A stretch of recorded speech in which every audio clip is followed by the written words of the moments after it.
Welcome to Crypto in America Live, the only show bringing you candid conversations on the biggest news stories, legal issues, and policy developments shaping the crypto world every Friday at 12:30 Eastern. Well, we're all back together again this week. Jackie's back. Jackie's in Japan, and it's like 1 a.m. for her. So it is 1 a.m. Yes. Thanks for joining us. Foreign correspondent working hard. Yes. Foreign correspondent covering it for the Japanese markets. Yes. Crypto in America here. I think the yen has Bitcoin at like what price? 10.7 million yen. So it sounds better in this currency than it does in the US dollars.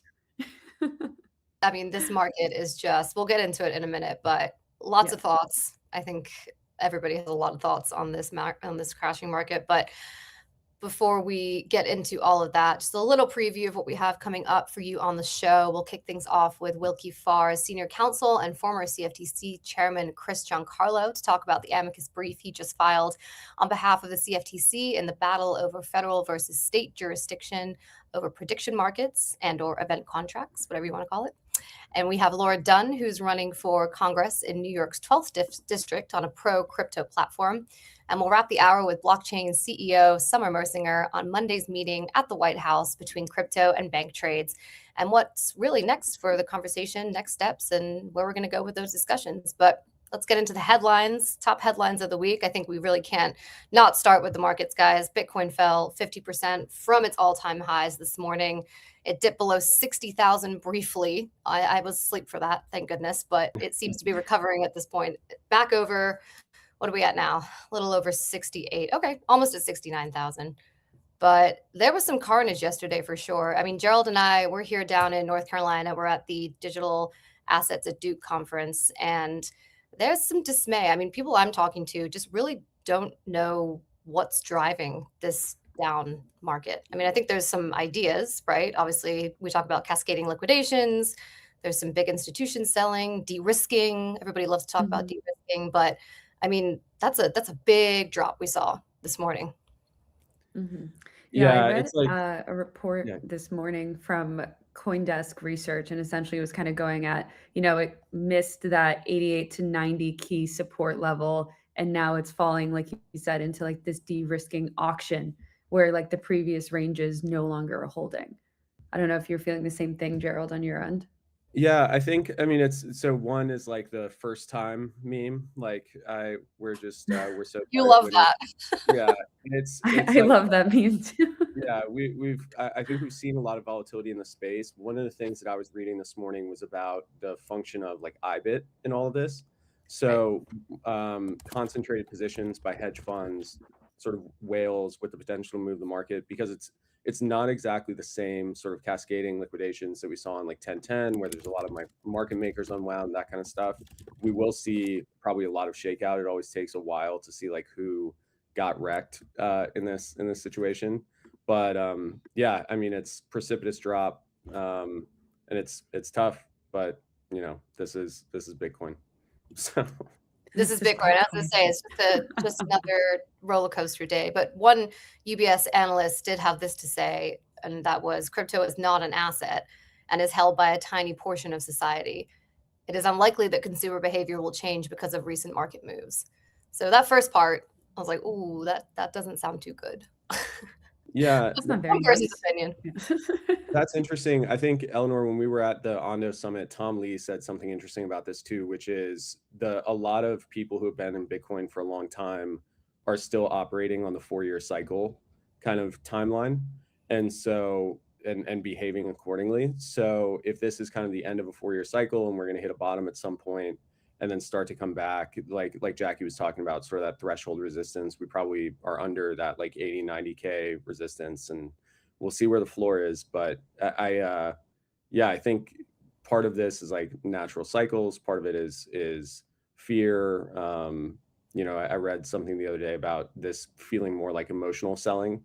And this is also the, sort of the function of like, you get what you ask for when there are large institutions with very concentrated positions who are able to move the market.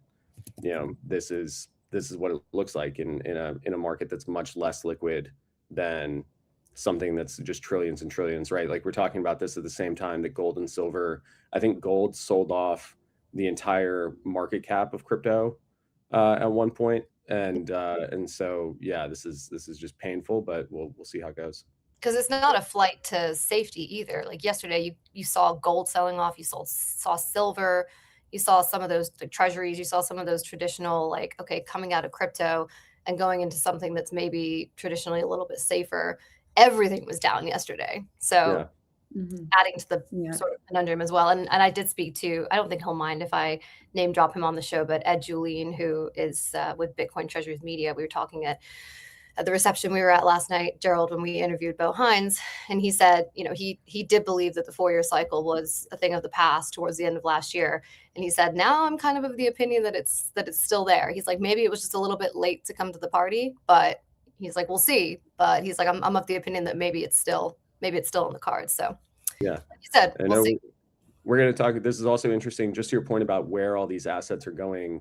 I know we're going to get to Tether, but this is a lot of probably positions and stable coins, rotating into that asset. So we'll see kind of how that goes, and if those assets get redeployed into like more risk on spaces, or if people are just holding cash for now. Yeah.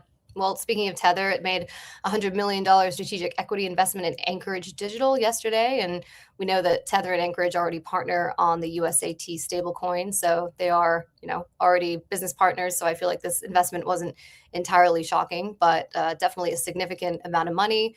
I don't know whether Anchorage is going to go public at some point, but it seems to be maybe going in that direction. I think they have maybe a 400 million. Do not quote me on that. I'll have to look it up, but they have a significant valuation in the market now. So good news for Anchorage. I feel like Jacqueline might be looking that up. I think it's like 4.2 billion is the valuation. You got a 4. You got a 4 correct. Yes, I got the 4. 4 was in there somewhere. But yeah. So, but Tether, Tether is investing in everything, right? And I think a key point that Bo made in our conversation last night was that a question he got from the audience was, what is a black swan event that you could see Tether going through?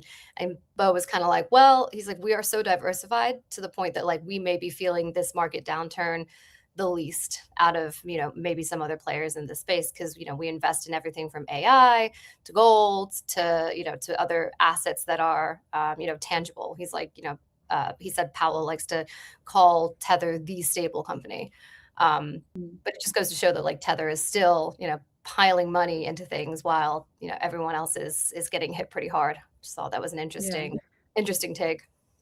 Yeah, I think also the investment kind of points to like this broader strategic alignment between the two companies on like this core infrastructure of doing institutional grade services or connections between like digital assets to operate them safely within like Anchorage's kind of regulatory frameworks, and then provide these services for stablecoins and digital assets, right?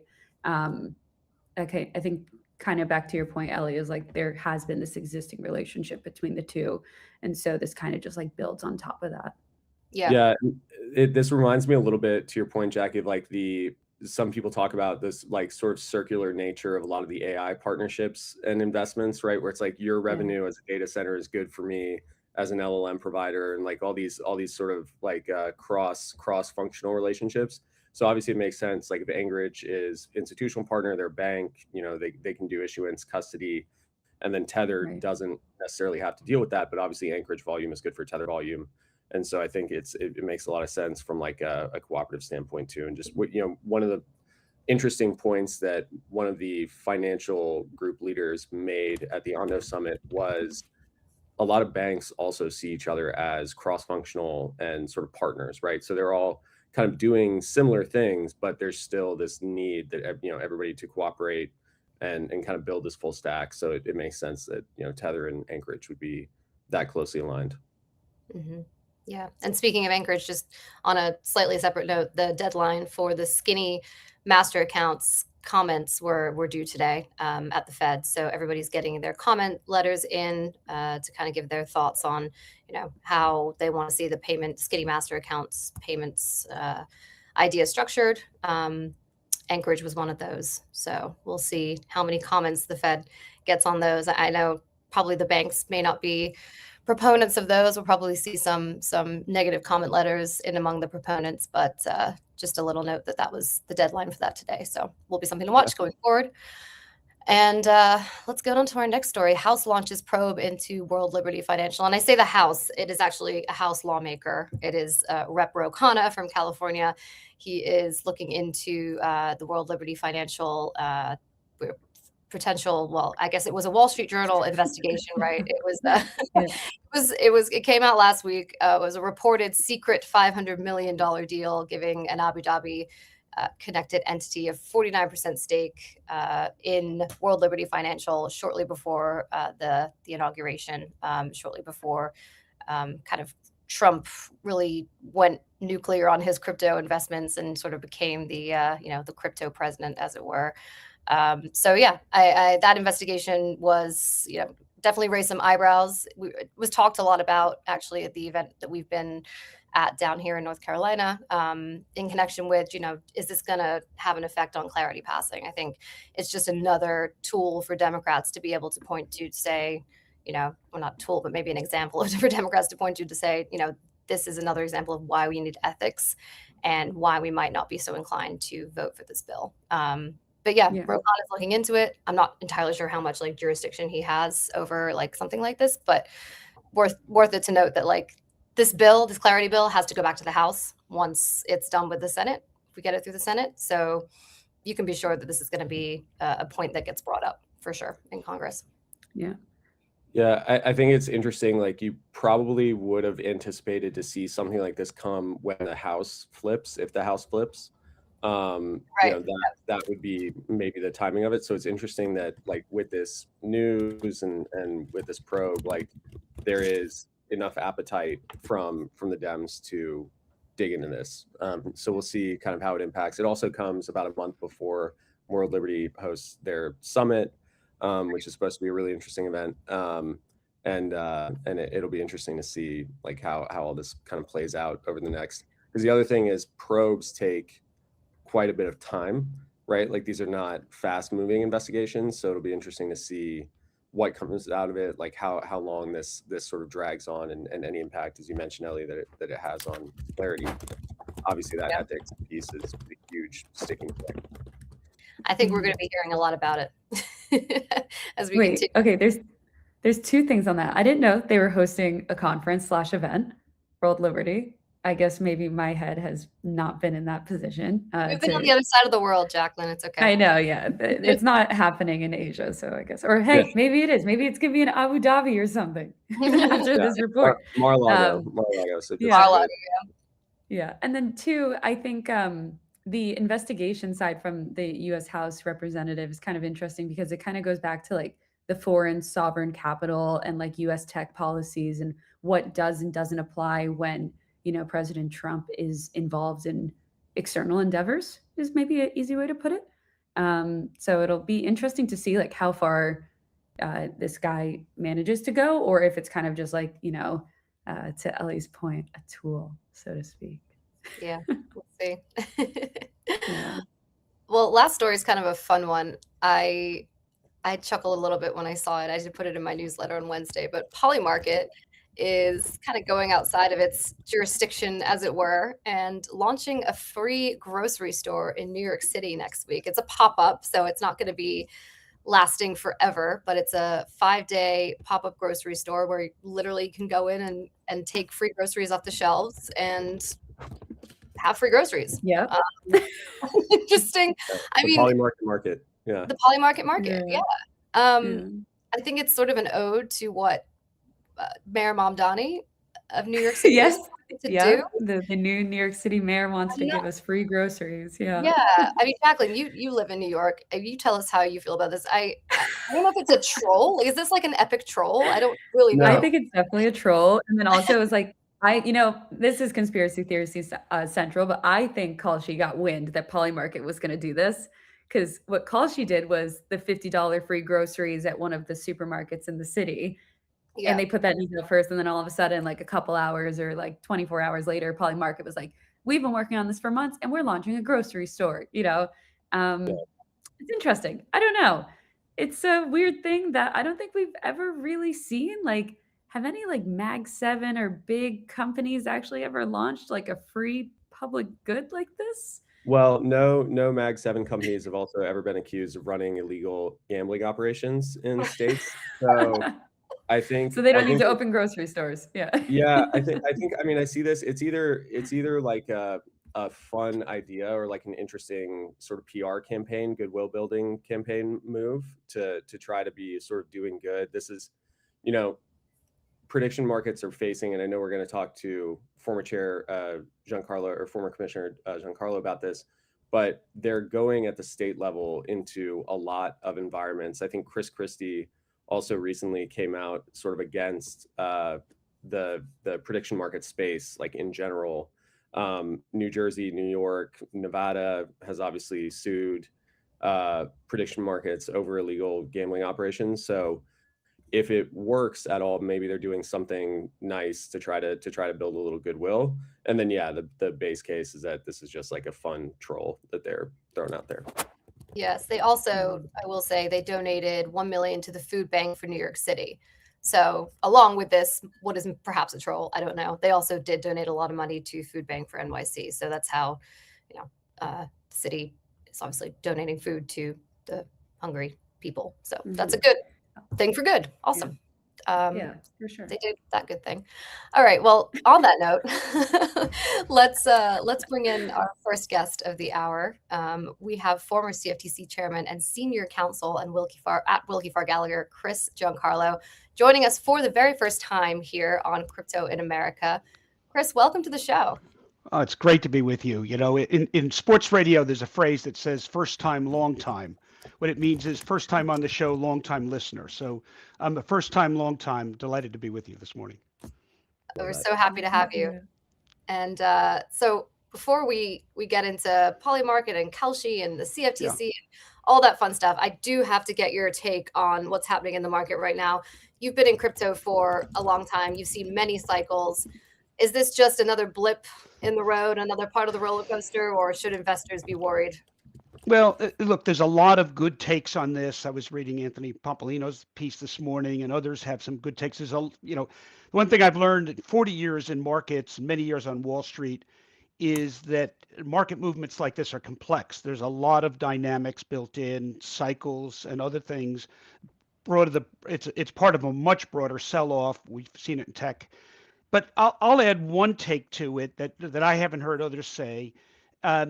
One of the things that I've experienced in markets going back to the derivatives craze in the 2000s and others is there's a component of market participants which are often referred to in the industry as the hot money. And hot money was in crypto for a while. That hot money is basically professional traders that take enormous amount of risk, and they look for market sectors where that risk can be rewarded with high returns, where there are anomalies, arbitrage opportunities, decentralized situations. And hot money was in crypto for a while. And what I've seen is hot money's moved out of crypto, actually into prediction markets to a large extent. And if you think about maybe a glass of beer, you've got a beer and then you've got froth on top. And the hot money was driving a lot of froth on top. And actually what I think has happened is they've moved out, but the DATs moved in and they bought at the froth, but the substance is below the froth. And I think what's happened now is the froth has come off. We've dropped to a more substantive level. And I think there's going to be some dislocation yet to come for some of the DATs that are in there. Now, I think it all gets leveled out, but I think we're definitely at a cyclical transformation with one category of participants moving out and another more longer term, more substantive being in. And I think that's driving some of what we're seeing right now. Where do you think the DATS point is really interesting? Because there was a great panel yesterday and on a few of the larger DATS and treasury companies. And we were talking a lot about them being these balance sheet companies, right? And so now a lot of their balance sheets are, they have substantial liquidity, but to your point, they did buy at like very high levels. They got some mark-to-market issues. Yeah. And so obviously like Strategy and Sailor have like a pretty healthy stockpile of cash on hand. They may be buying down into this environment, but how do you see DATS basically leveling out their balance sheets in this kind of an environment, knowing where they came in? Well, look, I'm not only a long-term, observer of markets. I've been a long-term investor in markets, and I've always avoided balance sheet businesses because of the trends in markets. You can buy at one level that makes sense, suddenly it no longer makes sense, and I didn't like that aspect. I've always been involved in transactional business where you make money on the transactions as opposed to on your balance sheet. And I think some of these DATs bought the froth, and now suddenly the froth is gone, and that's going to take some while to work out. I wouldn't be surprised to see some restructuring taking place, and some creditors perhaps having some concerns. So we'll have to see how this plays out. That's not to knock people like Saylor and others that I think know what they're doing. It's just an area where I've always personally been uncomfortable. Mm-hmm.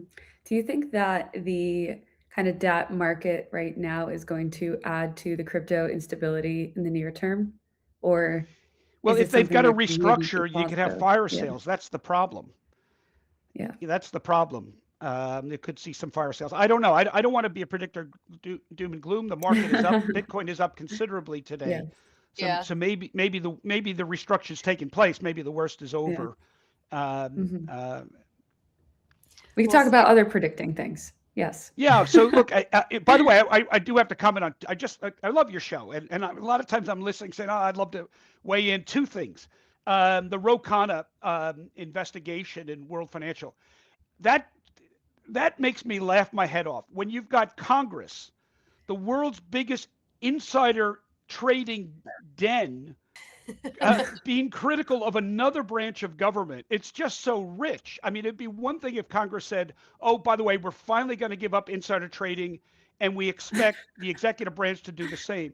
But for them to call this the ethics issue, I mean, what leg do they have to stand on in attacking any other body for what their investment activity, when Congress basically are buying and selling companies as they're sitting in meetings hearing about economic conditions. So I find that one really rich. I like Ro Khanna a lot. I think he was very helpful in the last Congress on crypto. And but he's got this idea about taxing billionaires in California, which has turned out to be a disaster. And maybe he needs to change the subject to something that is less disastrous. So maybe that's the tack here. The other one is on the grocery stores. You know what reminded me, what that reminds me of? Once upon a time, the big dominant cultural institutions in our great cities were the newspapers. And great newspaper barons would do things like that. They would have, like the emperors of old would have giveaway programs for the plebeians. It's almost as if now the prediction market companies are as much media companies as they are bookies. In the case of Polymarket, they're not a bookie, but they are a media company. And and media companies have traditionally performed this function in cities of having different giveaways. And actually, once upon a time, getting involved in the parks. The New York Times had a lot to do with the development of Central Park and others. These notions that there's with authority comes responsibility, social responsibility. And that's how I kind of perceive this grocery thing. And I love the competition between the two firms too. That's great. Competition is good, not just for business, it's good for groceries. Yeah. That's funny. You said that they're media companies. I sat down with Howard Lindzen, the CEO of Stock the other day at the Ondo Finance Summit, and he said the same thing. He's like, these prediction markets, they really are, at the end of the day, they're just media companies. They don't want to build themselves as media companies because it's not profitable to be a media company in this environment, but they are just media companies. Hey, look, let's make media companies great again. Exactly. Yeah, there we go. Exactly. Crypto in America is not too bad. We're doing well. But to that point, on the media side of things, like, I know Polymarket, they tweet things out like it's like news alerts. And sometimes I wonder if, because a prediction market was made, does that create the reality? Like, for example, if there was a prediction market made of like, oh, so-and-so is going to leave this company by the end of the year, it's like, does that kind of like get the ball rolling? Well, that's what media companies do, right? Media companies create our reality. The Russian dossier was entirely made up thing, but we all believed it for years. So media companies do create reality. And Chris, this is a really interesting point about the function of insider information in some of these markets, and I'd love your take on that, because it's obvious that, you know, when you're looking at a prediction market in a futures contract, there could be MNPI, but do you think that someone who knows something placing a large wager on one of these markets, or a large position, is sort of a feature or a bug of how these markets actually work? Okay, that's a great question. I do want to come back to why I think these markets are actually societally so important.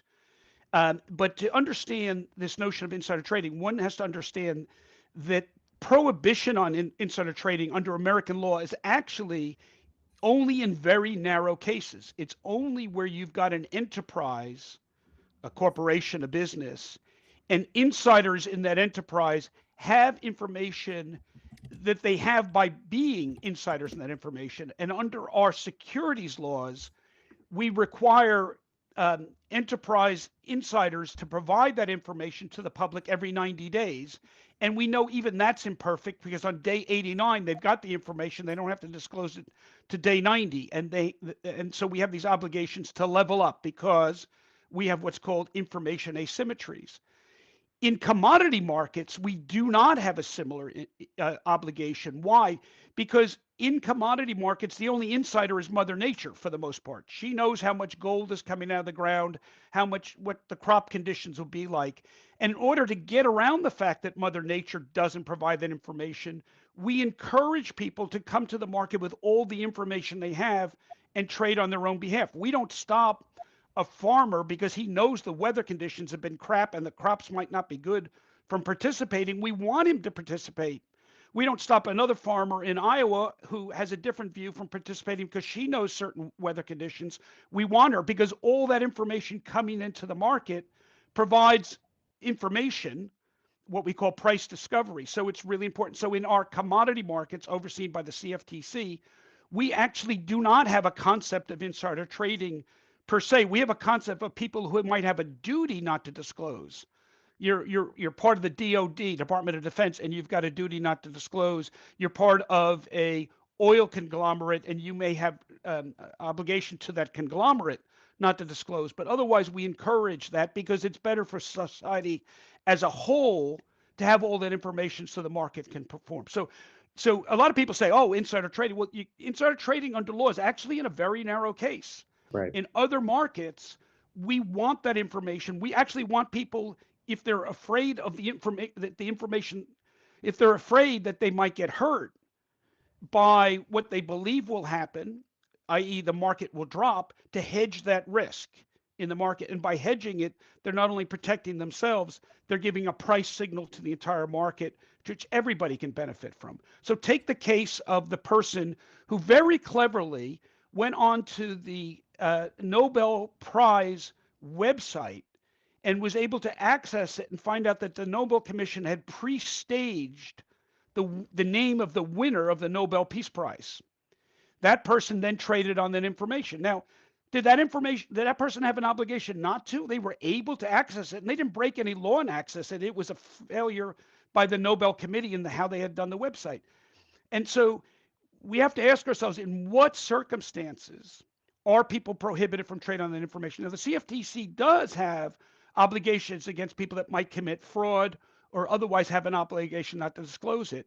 But it's not a blanket one, because, and this goes to my bigger point, why I actually think prediction markets are sociologically very valuable. We all seek certainty in our daily lives. The reason we check the weather report before leaving our house is because if it's going to rain, I'll bring the umbrella, and that gives me some degree of certainty. Now, actually, maybe it doesn't rain, but at least I've got the umbrella if it does. And then think about the rest of our lives, however, where we don't have certainty. Will an air traffic controller strike go into a second week, in which case maybe I'll cancel that trip to Chicago rather than get caught out? Is our interest rates going to rise or fall because maybe I won't rent out my apartment or buy or sell something? All these things affect our lives, and yet we have very little certainty. Now, we have polling, and I believe the average poll basically talks to about 1,200 people. And all those people are, for the most part, involuntary, and maybe they're going to tell you what they really think, or maybe they're going to tell you what they want you to think. But with prediction markets, you're talking to tens of thousands, if not hundreds of thousands, potentially millions of people who are all incentivized not to try to sway your opinion, but to actually get it right. And so they provide a greater degree of predictability to things that are really important.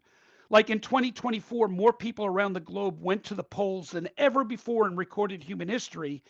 And the Polymarket and the Kelshi polls got every one of them right. What degree of certainty they gave to people in countries where a different government may have meant different policies for energy production, for the cost of living, for farming, all kinds of important things were given some degree of predictability. So that's why I believe these companies ultimately are media companies, because what they're doing is gathering the information that then media companies will report. What's the most widely watched channel many days? The Weather Channel. Why? Because people want to know if that snow is going to be 3 inches or 10 inches. It makes a difference. Am I going to work tomorrow or not? Once we have this type of prediction as part of media, it's going to be really, really valuable. And so I'm really excited about prediction markets. Now, how do we regulate though, Chris? Right. That's the next question, right? Right. Look, my former agency, the CFTC, is really good at regulation. It's been a forward-leaning regulation for most of its history. None of the CFTC regulated markets failed during the great financial crisis in 2008. The CFTC will figure out how to do this. I've always been of the opinion that the job of a regulator is not to decide whether something is in the public interest or good for people or not. That's for Congress to decide. If Congress decides these markets are legal, then it's actually the duty of the CFTC to put a regulatory framework in place. And I have every confidence that new chairman Mike Selig will do exactly that. Tell us just quickly, I know you filed an amicus brief yesterday in the case of Crypto.com versus Nevada, and it's basically at a high level. It's going to maybe determine who gets to regulate prediction markets, the states or the federal government. And you mentioned that new developments prompted you to file the brief. Why did you feel it was important to file it right now? Yeah, so I've been following these cases very closely, and since the CFTC hasn't had a permanent chairman, it hasn't itself weighed in on many of these cases. And what's starting to happen, and I saw this in the Nevada case, is the courts are giving short shrift to the CFTC's authority and its competence in the area. So we filed an amicus brief with the Ninth Circuit Court in overseeing the case Nevada versus Crypto.com, where the district court ruled in favor of the state and really, as I say, gave short shrift to the role of the CFTC. Look, Congress in 1936 gave the CFTC exclusive jurisdiction over these markets. And so we made 4 points in our filing. Number one, CFTC's got this. It's got the legal authority. It's got exclusive authority. Not the states don't have superseding authority over the Fed. The CFTC is a very competent regulator. We went through chapter and verse of what the CFTC brings to these markets, not just to approve it at the contracts and platforms at the outset, but to supervise them during the life of the contract, during the life of the platform. And we made the point that in the case of the Crypto.com particular events contracts, that the CFTC's decision not to stop them was not an absence of authority. It was actually an assertion of the CFTC's authority. And then finally, we made the point that if despite Congress's intent, if the courts continue to allow the states to have authority in this, we're going to create a terrible federal system that is going to be a patchwork of different regulation, which is exactly what Congress didn't want to happen. And specifically in the case of prediction markets, the only way they work is if you've got as big of a data set as possible, which means you really need federal regulation, not state regulation of this. And no agency is better at doing exactly that than the CFTC. Okay, Chris, we're going to have you back on for a full Wednesday episode. So leave time in your calendar for us. Yeah. Yes. I can't wait. Keep some thoughts for us. Exactly. Yes. Thank you so much. Good to see all of you. Look forward to doing it again soon. Good to see you as well. All right. He's so great. Wow. So many good thoughts. A lot of things. A lot of things. So too many things to wrap into one small segment. But well, coming up next, we have Laura Dunn, who is a civil rights attorney, and she is running for Congress to unseat Jerry Nadler in New York's 12th district. She is a pro-crypto campaign. She's running on a pro-crypto campaign. And we're really excited to have her on to talk about her platform and why she's pro-crypto and pro-blockchain. And welcome to the show, Laura. Thanks for having me on. I appreciate it.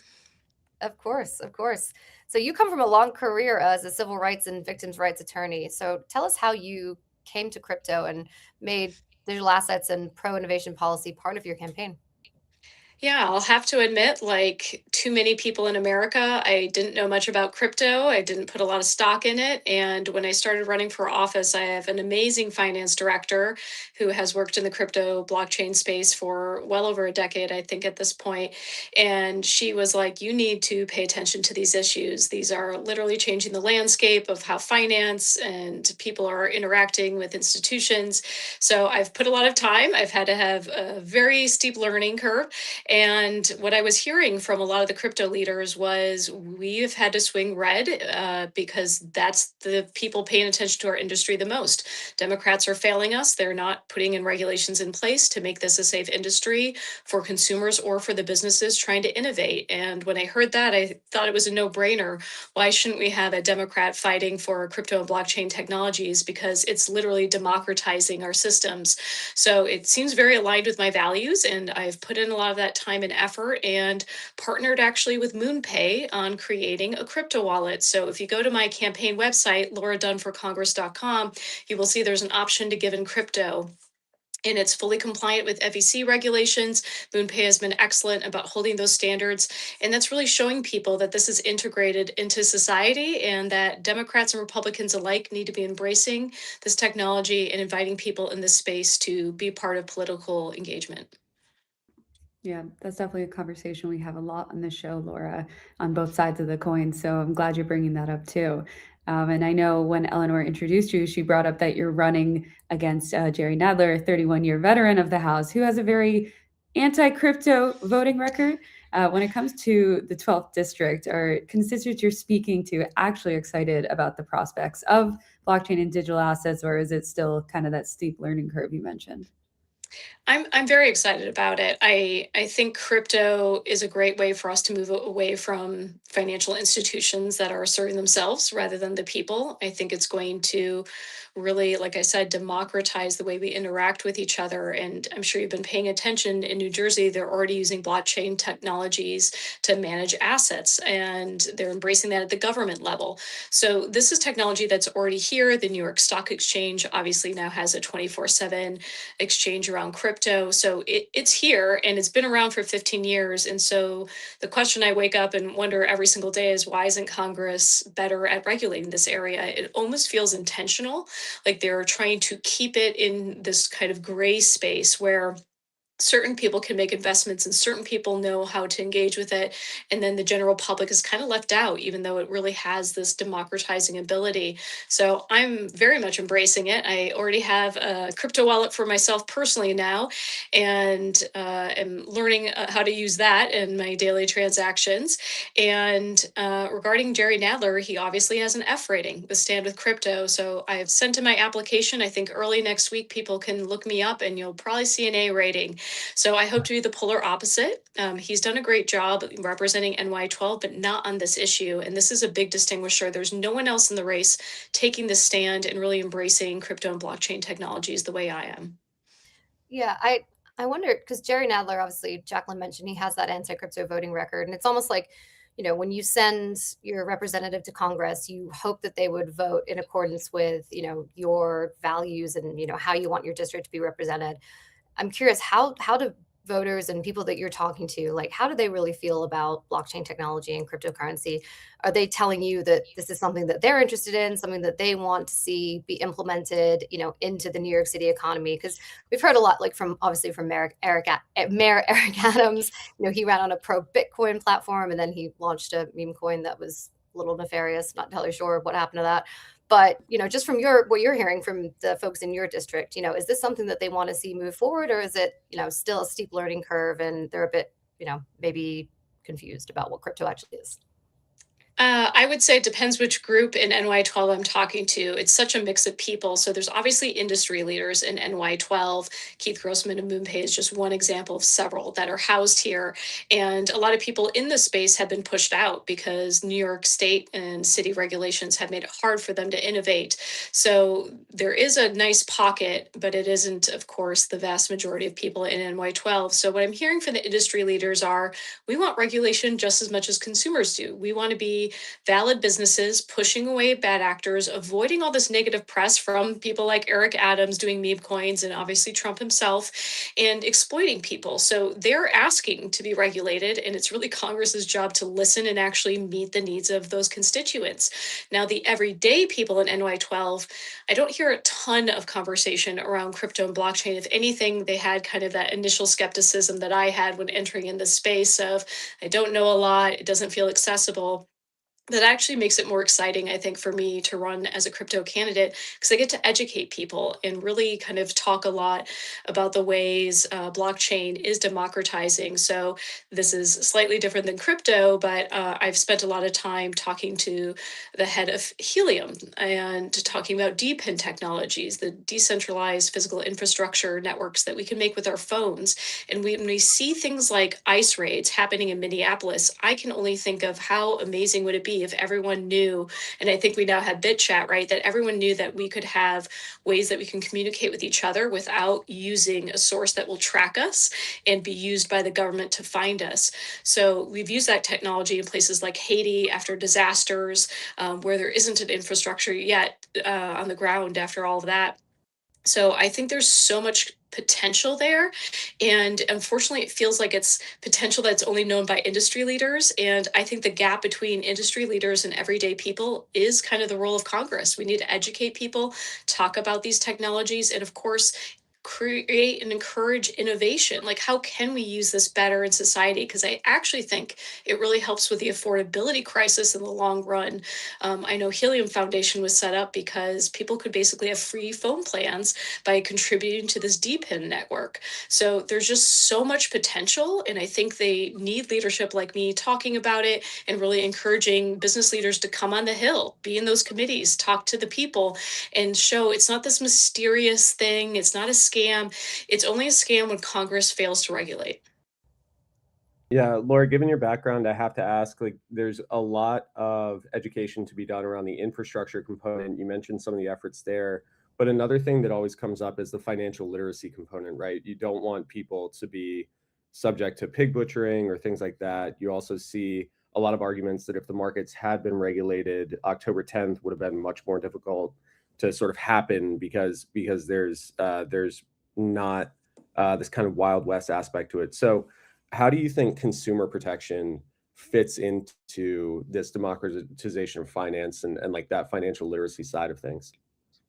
Yeah, I mean, we definitely have to get industry leaders to the table and have these conversations of where are people being exploited. Some of it we already know. Like, it's very interesting to me right now that Bitcoin's prices are plummeting.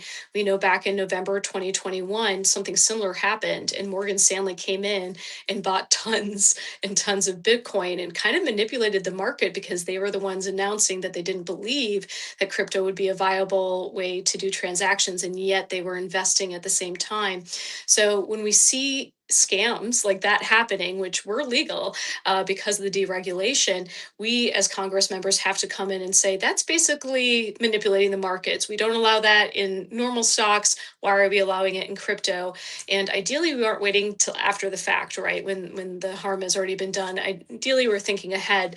So a lot needs to be done, like you said, around education. One of the stances that I'm taking, which is quasi-related to crypto, is around my education policy. I really want to push for a Common Core in all 50 states and to make sure that Common Core has financial literacy along with technology literacy to make sure that we have a generation that's meeting the jobs of the future, because our education system is 100 years behind. We're not talking about Bitcoin, let alone blockchain more generally generally in K through 12 settings, and yet all the jobs, all the industry, the way that people will have enough money to buy houses, have families, is tied to these evolving industries. And we want to stay a national leader in this space. Quantum computing is around the corner, and unfortunately, Trump has divested in NIST. Which has been kind of trying to figure out what happens when quantum computing breaks encryption systems, like what standards will we use alternatively. So we have so much to do for cybersecurity, for education, and then the basics of regulation. That's why we need younger leaders. Jerry Nadler was there 34 years. That's way too long. I actually stand for congressional term limits. I believe people should only be in the House 12 years, in the Senate 12 years. And after 24 years, if you're lucky enough to serve in both, you got to get out. You got to make room for the next generation, because the technologies will keep evolving, and we need younger people that are using those technologies to be in the decision rooms. Laura, we can't let you go without asking you to get your reaction to the tweet from the Democrats' Twitter account last night, which caused a fair amount of backlash on crypto Twitter. I think we're pulling it up on the screen here, but So yikes, yikes to the yikes tweet. Curious, why do you think some Democrats want to keep making crypto a bipartisan issue? There are definitely some Democrats who've declared war basically on crypto. Elizabeth Warren comes to mind. And I think, it's because there is potential to scam people. And that potential, again, is within our control as members of Congress, what we can do to regulate, to root out bad actors, and to prevent a lot of these scams from happening in the first place. And we know meme coins is like the area to first target in that. But the bipartisan efforts are encouraging, right? That Republicans and Democrats are at least starting to talk about these things. We got the Genius Act, the Clarity Act went through the House. So we're working on it. But it's when these holdups happen and bluntly market manipulations that are happening that I think give crypto a bad name. And so Democrats, I think, stay away from it. One, because of lack of knowledge. Two, because of aging leadership. But three, I hate to sound a little conspiracy theory, I think there's a group that does want it to be manipulated so that they themselves can make money.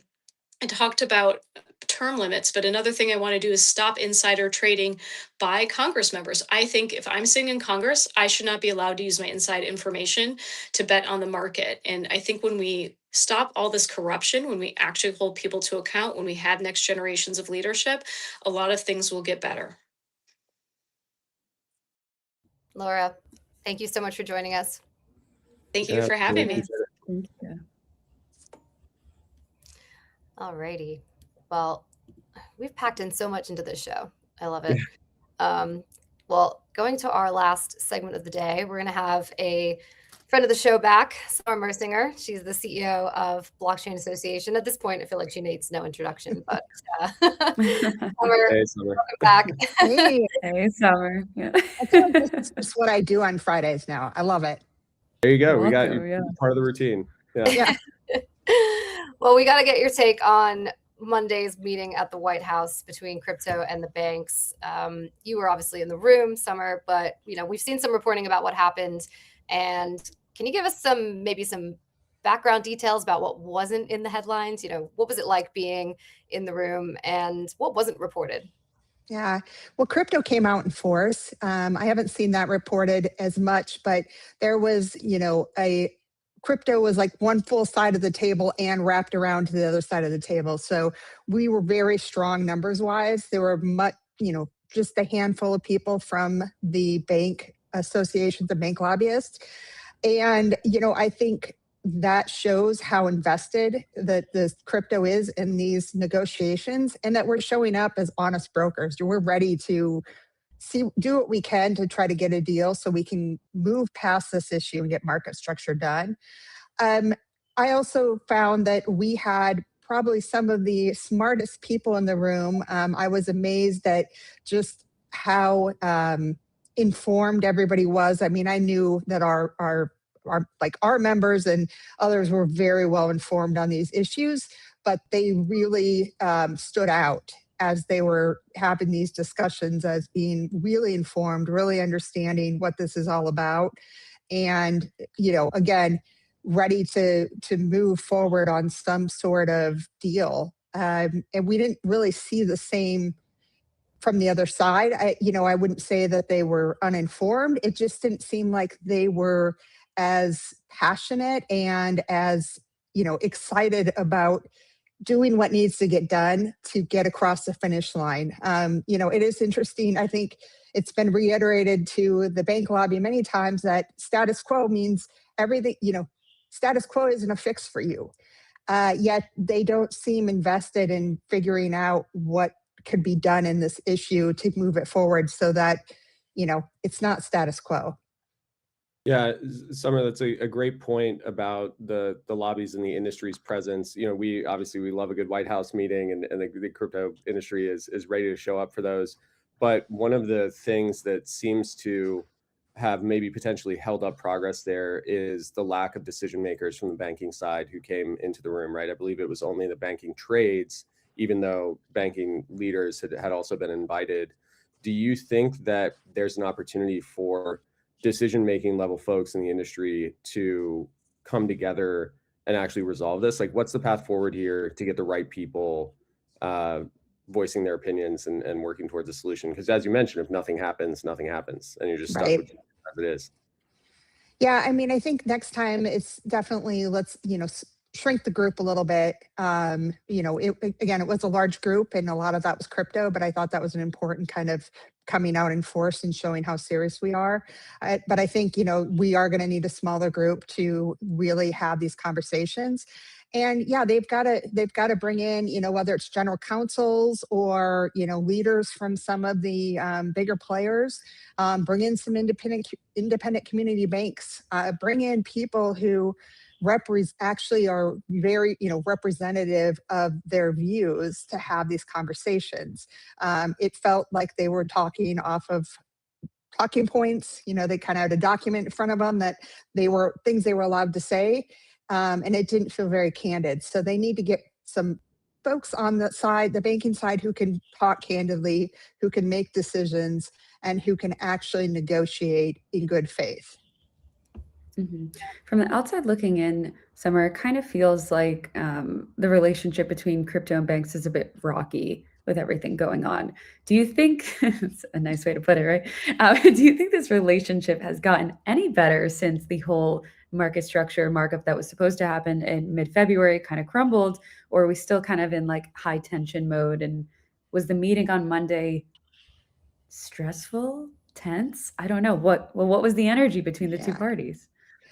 The White House did a good job of kind of level setting and reminding everyone that this wasn't the place to come in and yell at each other or try to, one up each other, to be civil and try to be polite. And I think that was the case. I actually thought it was really interesting as we were all gathering before the meeting. There, it's Washington. It's kind of a small town, right? We all knew each other. So even the folks on the bank lobbying side, they're people that we've worked with, for most of our careers. A lot of us were in Congress at the same time. So, yeah, there's tension and there's definitely some, charged rhetoric. But at the end of the day, we know each other. We know how to work together. And I think that was part of this first meeting, is just reminding us that, we are people who have worked together in the past and can work together again and move this forward. Yeah, Summer, I'm looking for the bank statements because they did put out one right after the meeting, and it seemed pretty, while it was cordial, I think you guys both described the meeting as constructive. It seemed that they were pretty firm in holding the line. Banks of all sizes will continue to work with lawmakers, the White House, and other stakeholders to help develop thoughtful, effective policy around digital assets. But as we shared in the meeting, we must ensure that any legislation supports the local lending to families and small businesses. Like, it basically sounded like while the meeting was nice, we still pretty much are sticking to our guns. Do you think this next meeting, and yesterday, Gerald and I are obviously down in North Carolina. Your EVP Blockchain Association, Dan Spooler, was on stage in a panel, and he revealed that there may be another meeting before the end of the month. You mentioned it'll be much smaller. Do you see that, in the meantime, there's another meeting. Are there negotiations going on before that meeting that, may result in some kind of an agreement that we might be able to see? Or is it all going to happen in this next meeting that may happen before the end of the month? Yeah, the White House was pretty clear in their directive when we sat down at the beginning of the conversation that day that they want an agreement by the end of the month. So that's a pretty aggressive timetable, which, I think, I think that's kind of where the timeline is, and means that we need to be prepared to make deals and come to some agreements, not months, but weeks. And I don't know for sure on the banking side what they're doing. We are meeting almost daily as on the stablecoin side, just talking about, okay, where's the lay of the land? What is out there that we can live with? What are things that just won't work? Kind of talking in a way that gets us aligned, so when it is time to negotiate, we're ready to go. I don't know if the same thing is happening on the other side, but it's something we've been very, very intentional about, and we've spent a lot of time meeting as stakeholders. And it's interesting. I mean, some of these people are competitors, but there's an interest in getting this done. And so they've all decided to work together and come up with solutions to make sure that we can actually be constructive players in this process. Yeah, Summer, it's a really interesting point on the interests of the banks, because we saw you at the Ondo Summit as well.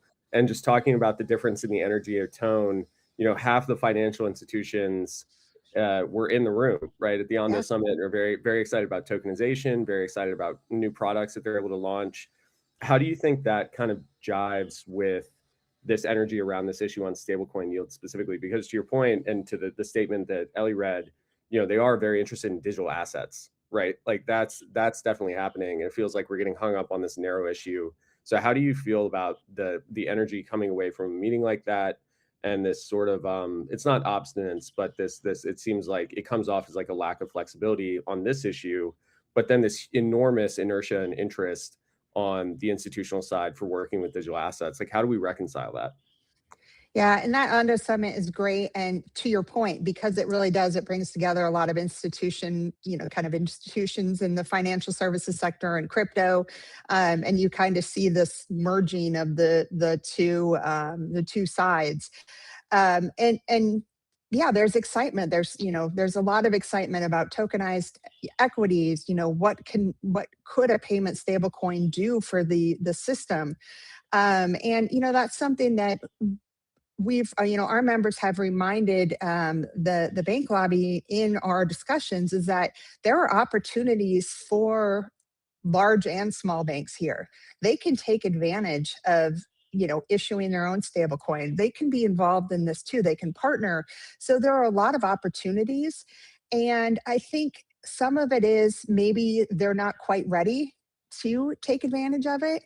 And so, usually when you see that, then they tend to pump the brakes a little bit, trying to slow things down so that, they can catch up, I guess, so to speak. So I think that's what we're seeing, maybe, is a little bit of like, we need more time.